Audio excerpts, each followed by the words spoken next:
Welcome back to another episode of Dr. Jea and JP's vidcast, a series of video podcasts designed to disrupt your current ways of thinking and breathe new perspectives into your life. During the month of April, we are going to introduce you to disruptive thinking tools. These are tools that JP and I have used over the years to think through challenges and circumstances in life in a way that is strategic and allows us to reflect our best selves. You know, even if it's been financial planning, if it's been about relationships, if it is about just self-awareness and just having a chance to reflect, these tools have really helped Jay and I kind of think through some of the most difficult moments cognitively.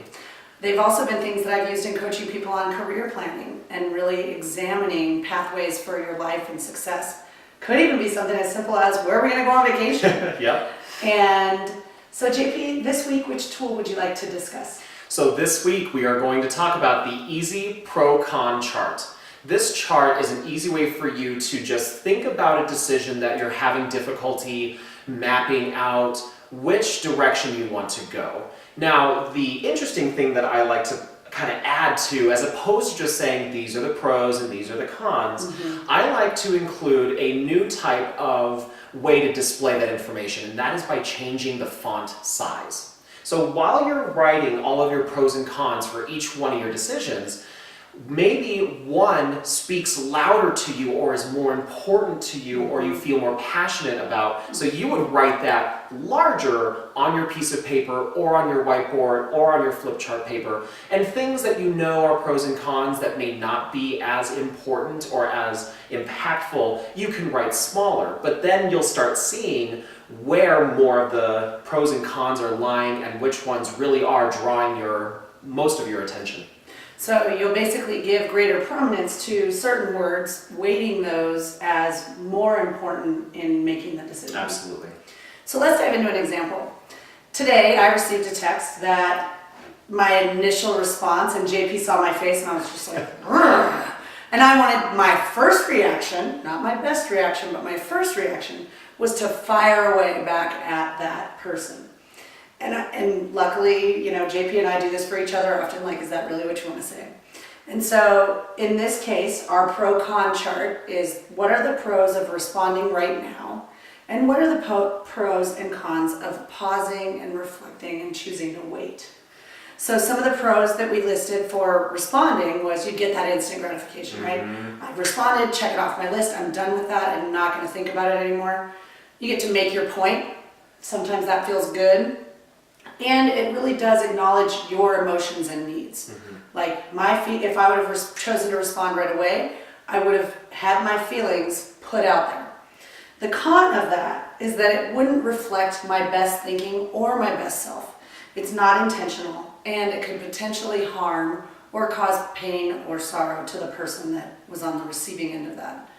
Now, if I chose to pause and reflect, I would add a time delay that would allow me to, the pros of doing that would be, I'd be able to practice patience, which is something we can all get better at. I'd be better able to be aware of my emotions and regulate them and reflect my best self in my response.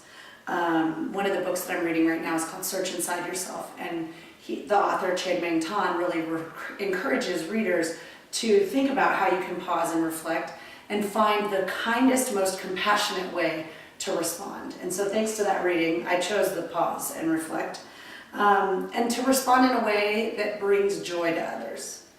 And then the cons of that is that it really didn't acknowledge my needs.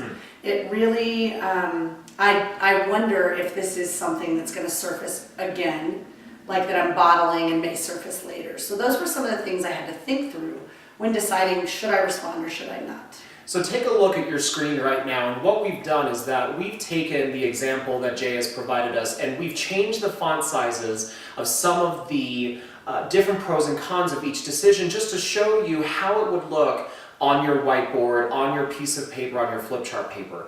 And as you can see, when you start looking at, wow, there is so much more font and black ink in this area, I can see that there is so much more benefit to me pausing and reflecting.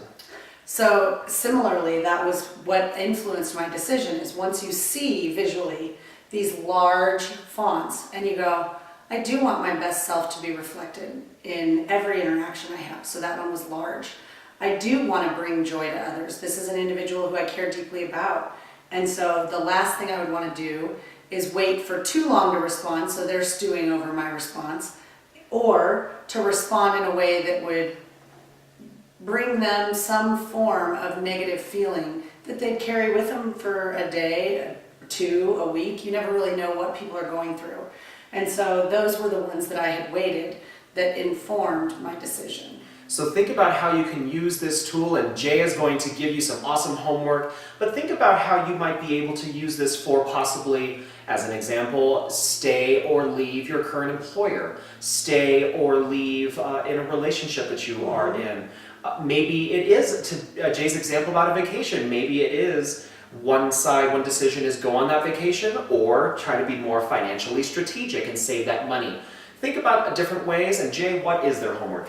This week, your homework is to consider a decision, something as simple as how to respond to another human being, or something as large and complex as whether or not to leave an employer, or to purchase a new home, or to, disengage with a family member who's pretty toxic. There are some really big decisions that you can use this with as well. So identify one decision and map through your own ProCon chart. And with that, go out and shine love and light into the world. Take care.